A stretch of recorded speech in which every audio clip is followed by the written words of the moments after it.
I never imagined a simple warehouse job would destroy every sense of safety I ever had. My name is Ryan Cole. I'm 28, and until last year I lived in Valley Creek, Alabama, a small town where nothing ever happens unless you count high school football or Saturday church cookouts. After Mom passed from liver failure in late 2021, I was drowning in medical debt and rent I couldn't keep up with. I needed money fast, and the only place hiring full-time with benefits was a Coca-Cola distribution warehouse on the edge of town, Southern Ridge Beverage Hub. I told myself it was temporary, a year at most, just long enough to survive. But life doesn't warn you when a job isn't just a job, when a place doesn't just employ you. It marks you. My first night was January 10th, 2022, 11 p.m. to 7 a.m. The warehouse stretched bigger than anything I'd ever been inside. Steel rafters, long aisles, and pallet stacks towering like cliffs. The air smelled like sweet syrup and wet cardboard, and the temperature was always a little too cold. My supervisor, Harold Knox, was a short, heavy man in his 60s with a limp and a voice rough from decades of smoking. He shook my hand on day one and grumbled, "Listen, kid, this place is boring as hell until it ain't. Night shift's different.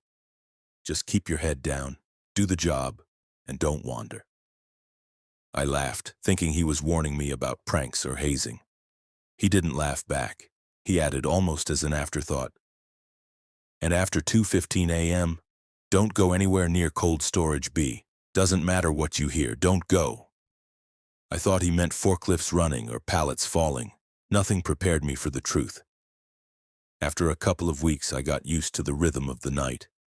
Truck bays slamming, pallet jacks humming, barcode scanners beeping, forklift horns echoing through the aisles. My co-workers were a weird mix. Single dads, parolees, people who just needed money. But one guy, Jared, worked closest to me most nights. Tall black dude, funny as hell, mid-30s, always joking about quitting but never did. He once nudged me with his elbow as we stacked crates. "Man, you ever get that feeling like this joint don't want to be empty? Like it don't like silence?" I shrugged. "I mean, it's creepy as hell when it gets quiet." He scoffed. "Brother, I ain't talking creepy, I'm talking like it's watching, like it breathes." I laughed him off. I shouldn't have. Even then, I'd hear tiny sounds behind me. The rattle of bottles, a pallet shifting when no one touched it. The hum of a cooler turning on even though it wasn't scheduled to. I figured it was machinery. Until the night I learned better. It was February 3rd, 2022, around 2:20 a.m. I was scanning crates in aisle 22, the closest aisle to cold storage B. That's when I heard it. A faint dragging sound like heavy wood scraping across concrete. I clicked off my scanner. The sound stopped. I turned back to work. It returned louder. Drag. Drag. My stomach tightened as I followed the noise. It stopped directly behind the heavy steel door of cold storage B. The door was cracked open, just an inch, and freezing mist leaked out. My breath fogged. Then something whispered from inside the dark room. "Ryan." I froze. It didn't sound like a person. It sounded too close, too layered, like multiple voices speaking my name across water. I backed away until I bumped into a pallet, and then the door to cold storage B slammed shut. Hard. I ran. Didn't think. Just ran. All the way across the warehouse and burst into the break room. Harold sat there drinking his vending machine coffee. When he saw my face, he knew. "You heard it, didn't you?" I nodded. He set his cup down with shaking hands. "Cold storage B ain't empty. It hasn't been empty since Devin Hale died in there." A name I'd never heard before. But the fear in his eyes made it real. Harold explained it in pieces. Years ago, 2009, a worker named Devin Hale was crushed between two falling pallets in cold storage B. The official report said accidental equipment malfunction, but Devin had been telling co-workers for weeks that something in the warehouse followed him, whispered his name, and crawled behind the Coke pallets when the lights flickered. Everyone thought he was losing it from stress. The night he died, he told Harold, It's closer tonight. If I don't make it out, don't let it take you too. Harold wiped his face with both hands while telling the story. After Devin died, the whispers started. The shadows. The moving pallets. Then another worker saw something in storage B and quit. After that, we stopped letting people go near it after 2 a.m. I said quietly, "So there's something in there?" Harold didn't blink. "No. That's the part people don't understand. It isn't in cold storage B, it just likes that room." I tried to ignore everything and focus on work, but fear is like a smell. Once it's on you, everything reacts. About a week later, I was alone in the break room again during my 3:30 break. The Coca-Cola vending machine sat against the wall humming like usual. However, tonight something was wrong. Something thick dripped from the coin slot, landing on the tile. I stepped closer. It wasn't soda. It was black syrup, darker than Coke, like something burnt. Then the inside of the glass flickered, not the lights, the items inside. The Coke cans shook as if something pressed on them. Then, a handprint appeared from inside the glass.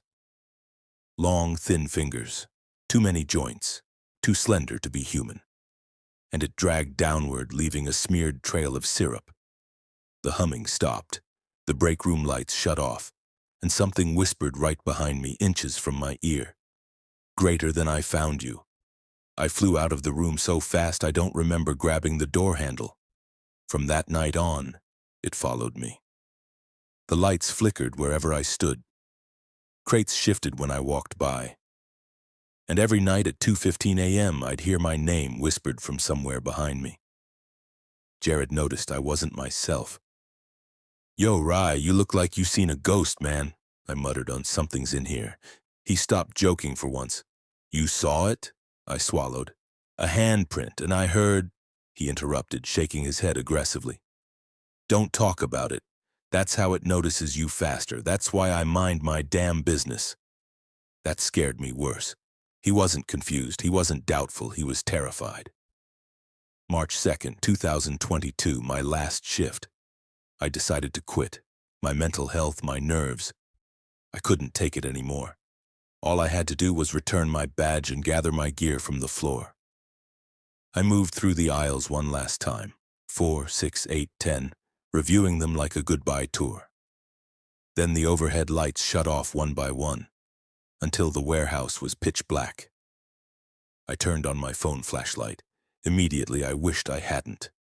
The Coke bottles near me, thousands of them, began vibrating violently. Plastic cracked, caps rattled. Then, they exploded one after another as if something was punching through them from inside. Liquid soaked the floor, syrup everywhere. The smell overwhelming. Then I saw movement behind the pallets. A shadow, tall, wrong, bent, unfolding itself. It stepped out. Its limbs were long and jagged, snapping like bones popping backward. Its torso twisted like melting plastic. Its face, if you could call it that, was just a smear of darkness like a shadow peeled off a wall. The whisper came from everywhere and nowhere. "Don't leave." I ran. A pallet slammed down inches behind me, not falling, thrown. I dove under a conveyor belt and crawled through sticky syrup. The shadow slid after me like liquid darkness, too fast, too smooth. "Stay in the dark. Stay with me." I exploded out from under the belt and sprinted toward the loading dock. Then Harold appeared out of nowhere, yelling, "Move, kid! Don't look back!"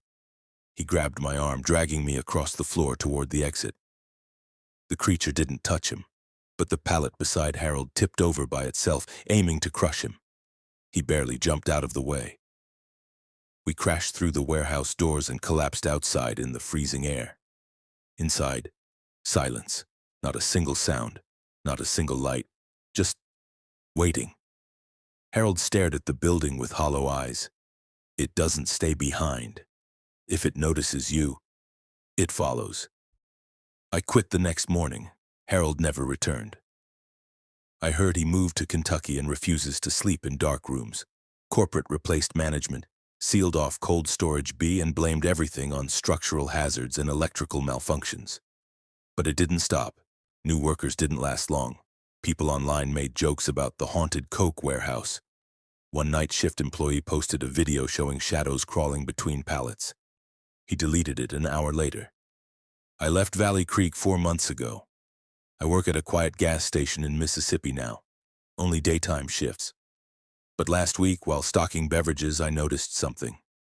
On aisle 4, behind the stacks of Coca-Cola, something moved in the reflection of the glass cooler door.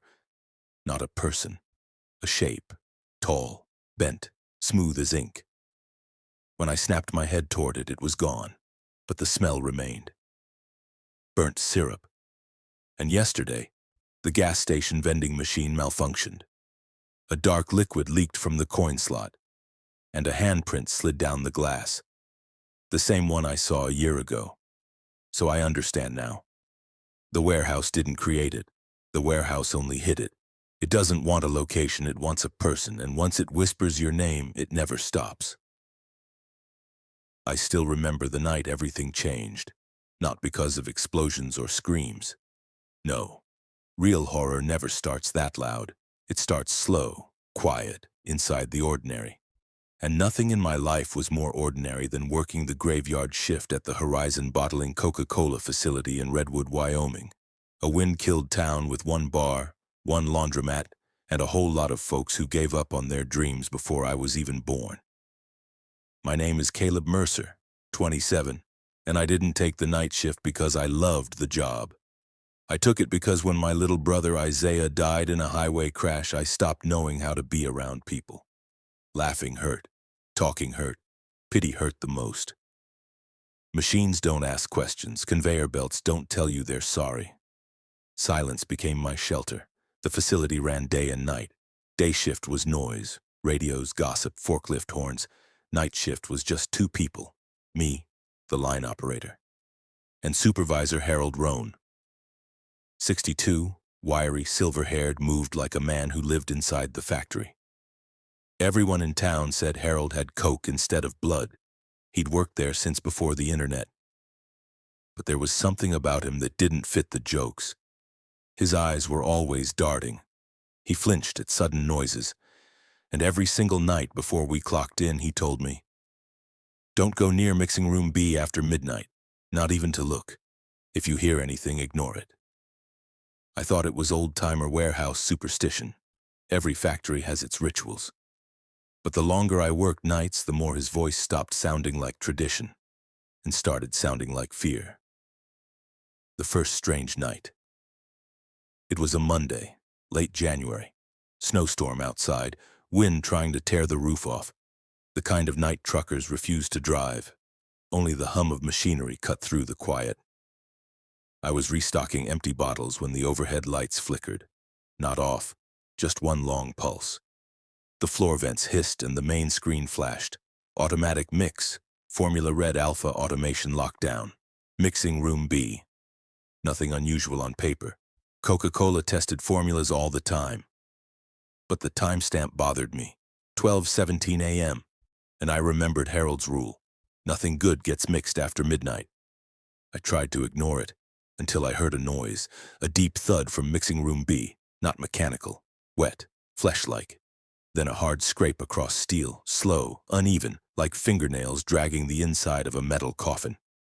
I froze, then faint, almost swallowed by the hum of machines. "Hello?" A voice, muffled, liquid buried, like someone submerged was calling out. I staggered back so hard I knocked over a bin of seals. Harold appeared out of nowhere. I swear he teleported. His face was chalk white. "What did you hear?" I didn't answer. My brain was still trying to make sense of the sound. He grabbed my arm, harder than a man his age should be able to. "Whatever you think you heard, you didn't. Understand?"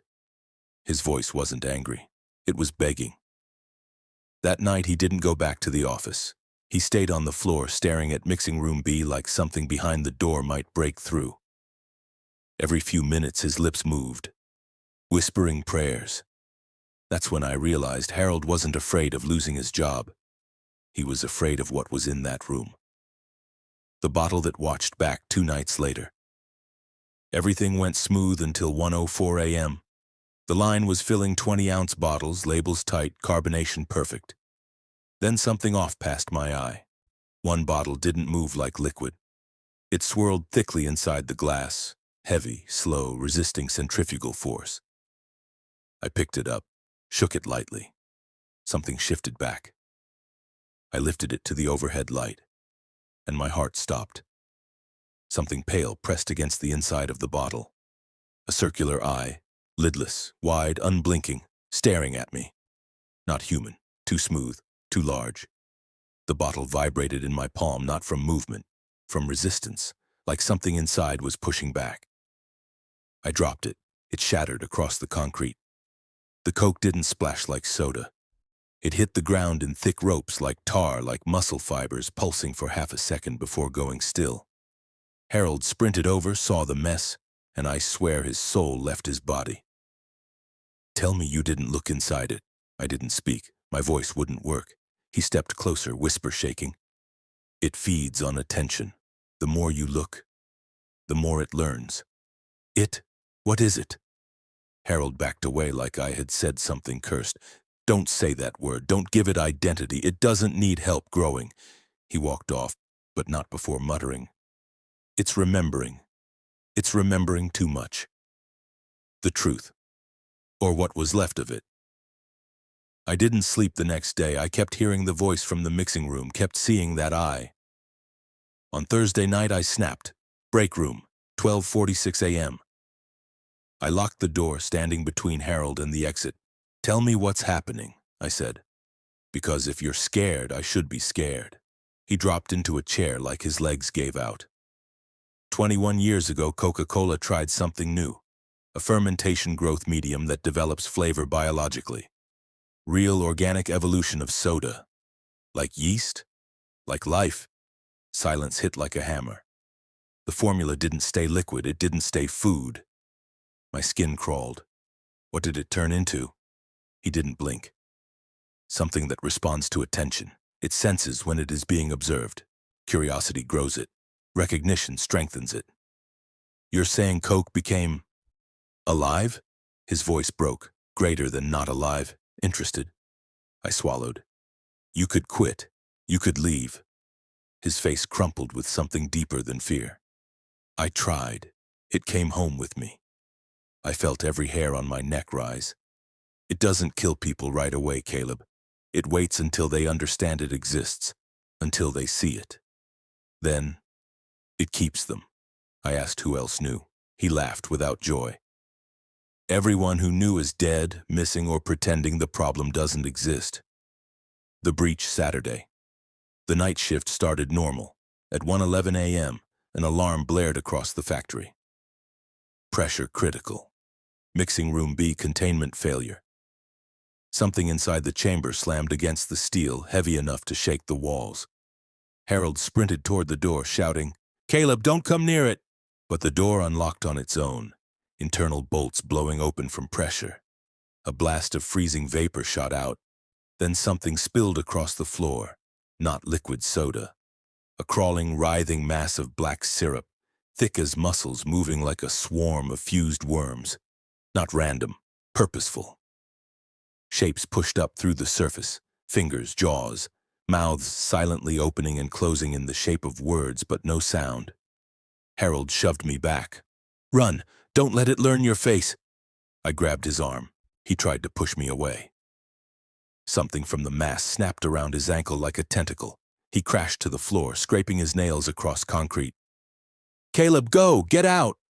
I'm not leaving you!" His eyes filled with tears, not fear, resignation. "It already knows me." The mass dragged him backward, slowly at first, then with impossible force. He screamed until the syrup swallowed him whole in one violent pull. The screaming stopped instantly. The emergency lights died. Only red strobes flashed, once per second. And with each flicker, the syrup mass inched closer, learning how to move faster. I ran, barefoot after losing a boot in the chaos, across the conveyor system, through storage, into the loading bay. On every shelf, Coca-Cola bottles began vibrating, like something inside each one was waking up. I reached the parking lot, dove into my truck, and didn't breathe until Red Tail Highway was behind me. Aftermath. The horror that pretends not to exist. No sirens, no news article, no missing persons report for Herald. The facility was sealed by morning. Corporate contractors, hazmat suits, new locks. The sign at the gate read, "Equipment upgrade, do not enter." But when I pulled up to leave my resignation letter, a guard looked me dead in the face and said, "There is no record of you working here. Every document with my name on it, gone, like I was never there. It doesn't stay in the factory." For weeks I avoided Coke like poison. Then one night in my apartment at 2:12 a.m., I heard scraping from the refrigerator. I opened it slowly. One Coke bottle. I don't know how it got there. It sat on the top shelf. The inside of the glass was fogged, like something warm was breathing on it. Then something drifted into view inside the liquid. Not an eye this time. A human mouth pressing against the glass, silently forming words. Over and over. "Caleb. My Caleb. Found you." I dropped the bottle in the trash outside, but that night scraping came again. Behind my bedroom wall. The voice followed me out of the factory because I looked at it. Because I understood it existed. It grows on curiosity. It feeds on attention. It follows recognition. And I gave it all three. Now I sleep with the lights on. I unplug every appliance. I never drink soda. But sometimes late at night I hear fizzing, faint, like carbonation, from the closet, from under the bed, from just behind the drywall. It is patient. It is learning me. And if you're reading this, you need to listen to me carefully. If you ever buy a Coke bottle and it shakes on just a little, without being touched, or fogs from the inside, or something inside moves thicker than liquid, don't look at it, don't acknowledge it, don't think about it again. Because once you notice it, it notices you too. And once you understand it exists, it doesn't need a factory anymore. It only needs you. I never planned on staying in a small town for long. That's what I kept telling myself back then. Low rent, a quiet life, and a night shift job that paid just enough to survive. That was supposed to be temporary. But I swear on everything I still love, the fall of 2023 in Hollow Ridge. Wyoming changed the course of my mind forever. I don't touch soda anymore. I don't walk near vending machines. And I can't hear a bottle cap twist open without shaking. My name is Noah Keller, 27 years old back then, working nights at Fair Price Depot, kind of a mix between a supermarket and a home supply store. Not fancy, not corporate, just a small town chain that smelled like floor cleaner and old cardboard. Most nights were boring. Just me, the buzzing AC, and the forever flickering fluorescent light near the dairy aisle that maintenance refused to fix. Back then, I didn't believe in curses or supernatural bullshit. I believed in clocking in, clocking out, and not thinking too hard about my life.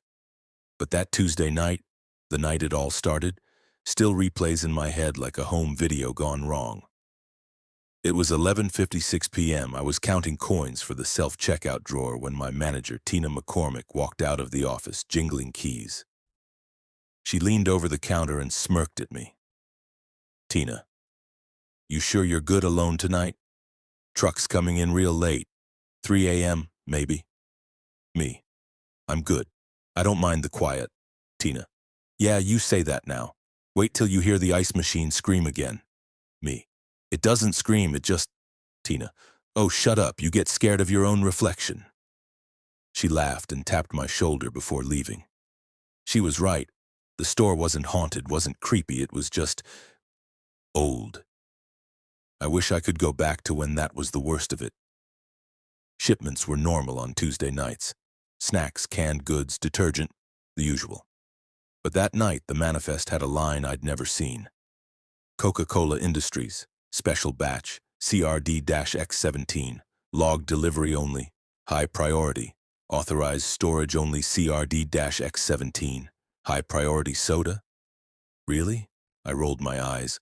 I had no idea yet what those letters meant.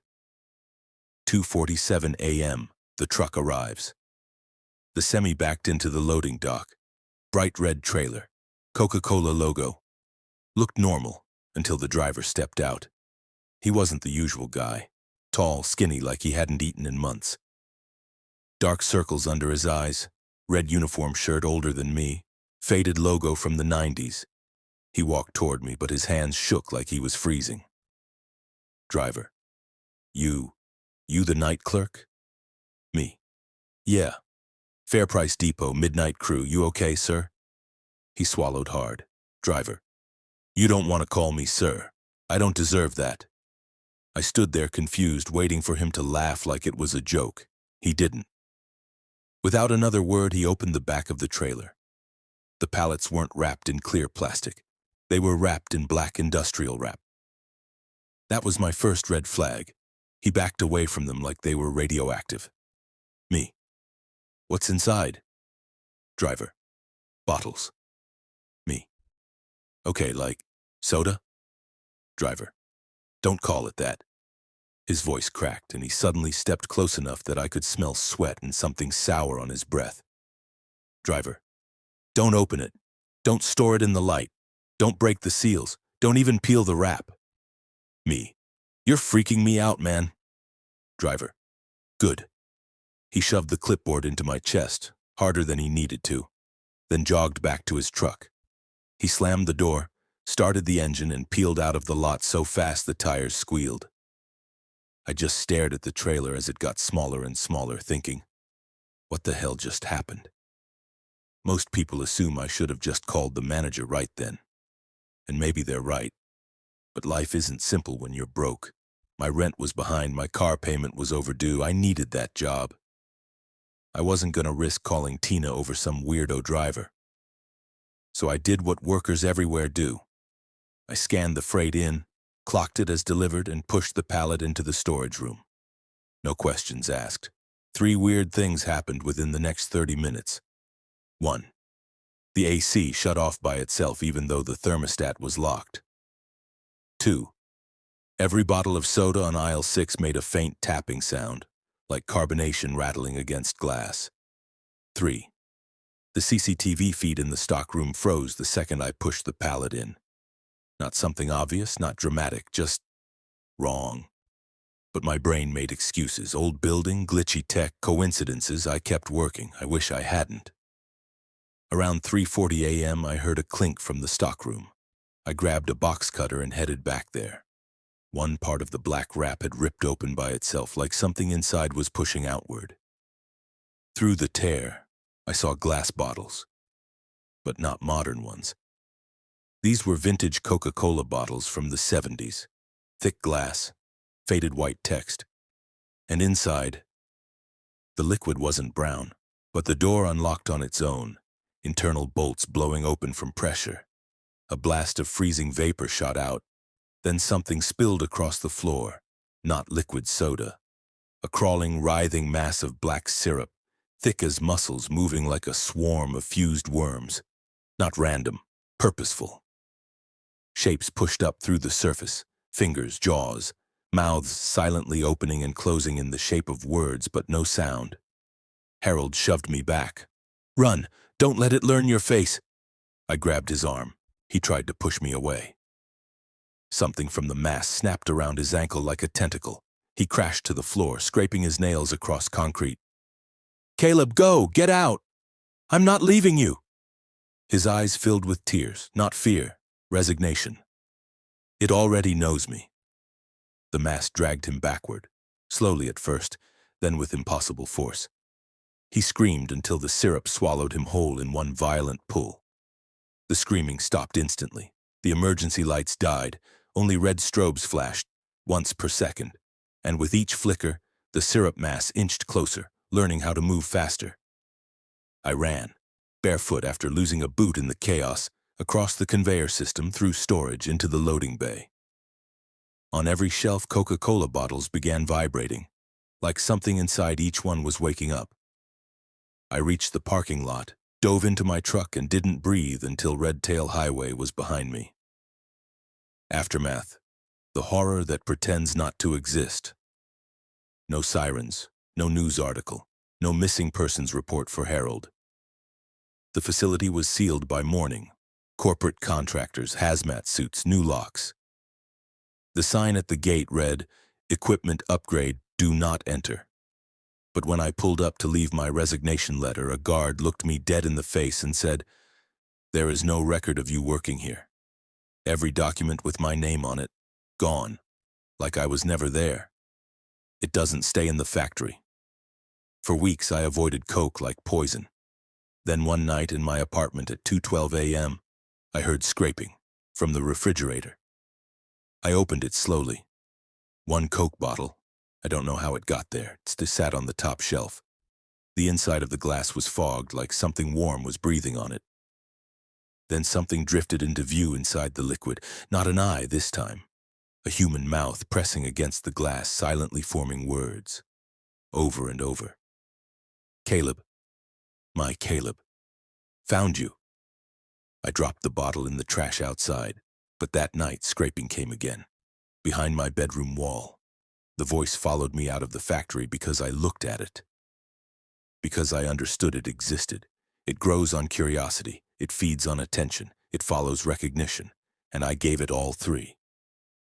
Now I sleep with the lights on. I unplug every appliance. I never drink soda.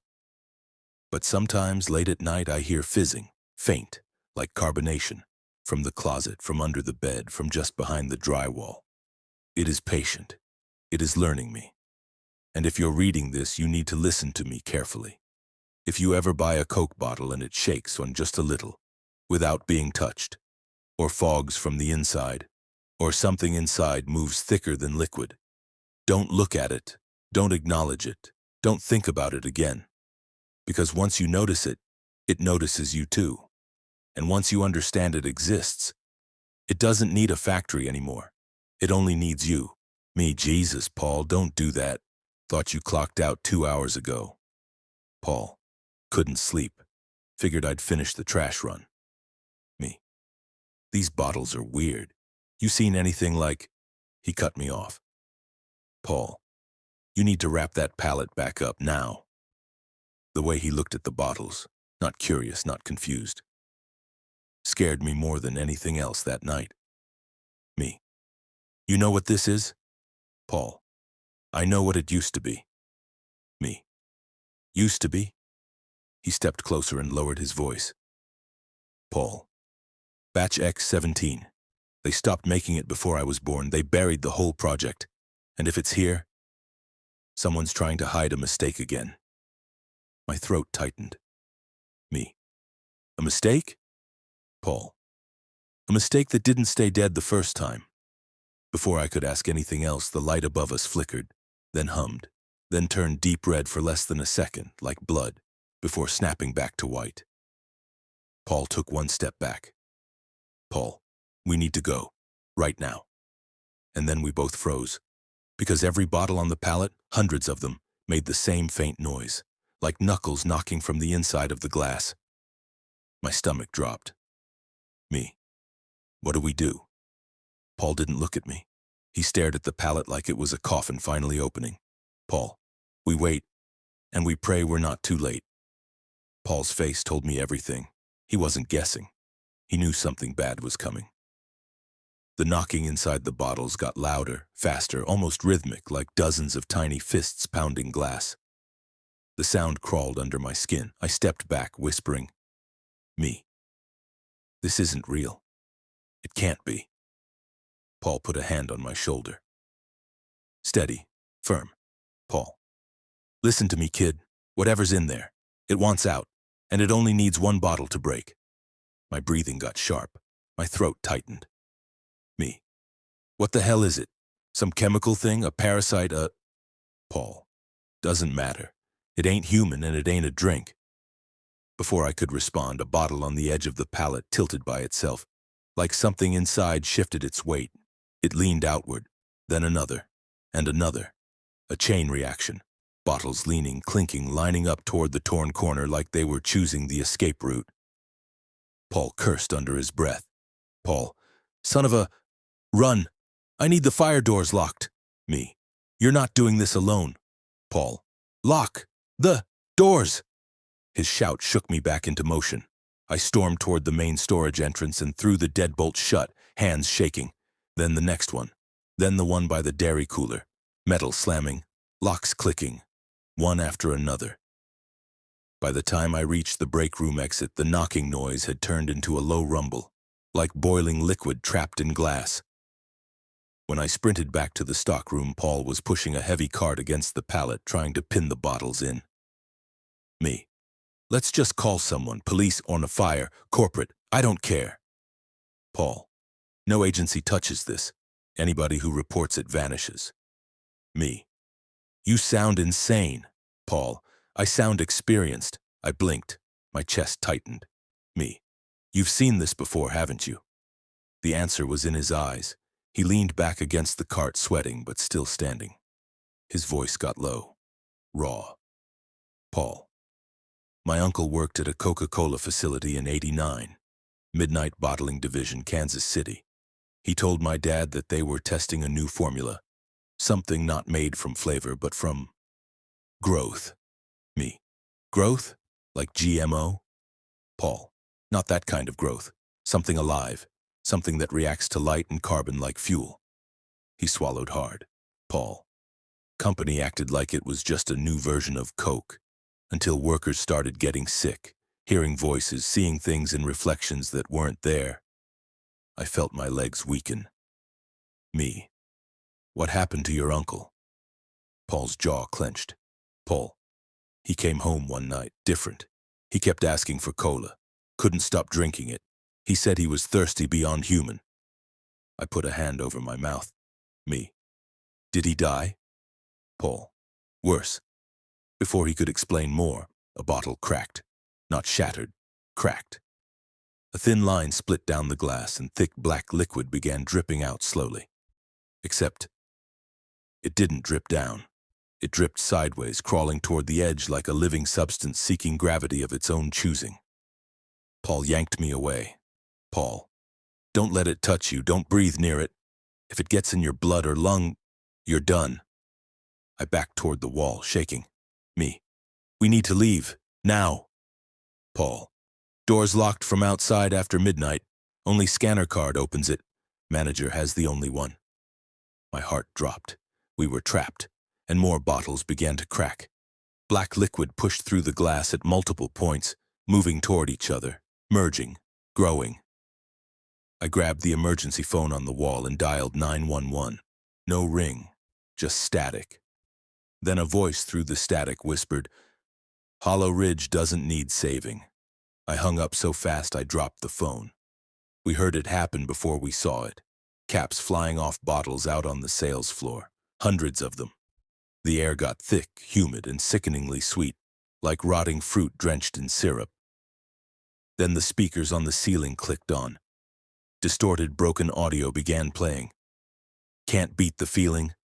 An old Coca-Cola slogan. Slowed to a warped, demonic crawl. Paul whispered, It's feeding off the power. The buzzing fluorescent lights flickered deep red, then back to white, then red again. Every aisle light strobed in sequence toward the back of the store, like it was leading something somewhere. And then came the whisper, not from speakers, not from phones, from the bottles themselves. Hundreds of voices layered together, speaking from carbonated throats. Drink me. My pulse pounded in my head. Me. They're calling to someone. Paul. They're calling to everyone. The black liquid on the floor began stretching like a shadow melting across tile. It slithered toward the door, toward the store, like it had a destination. Paul grabbed a roll of industrial absorbent pads and threw them in the liquid's path. They dissolved on contact. Smoke rose from the chemical burn. Me. Jesus Christ. How do you stop something like that? Paul. You don't stop it. You contain it. Me. What the hell does that mean? Paul. You trap it where it can't find a host. A host? The word hit me like a kick to the chest. Me. You mean it needs a person? Paul nodded once, slowly, like the truth weighed too much to say out loud. Paul. It doesn't want to escape this place. It wants to live. The glass bottles on the pallet started tipping over, all in the same direction, arranging themselves. One by one, they rolled into position, forming a curved line, then another line beside it, and another. The shape was unmistakable, a spine, the bottles aligned into the shape of vertebrae, ribs, limbs, assembling something human-sized. Then the liquid crawled toward the formation, merging, molding, shaping. A figure began forming, half liquid, half glass, growing taller with every bottle that joined the body. The head formed last, bottles cracking in sequence to pour black liquid into the skull. When its eyes opened, there were no pupils, just polished black spheres reflecting us like mirrors. Paul reached blindly for the nearest heavy object, a steel mop wringer.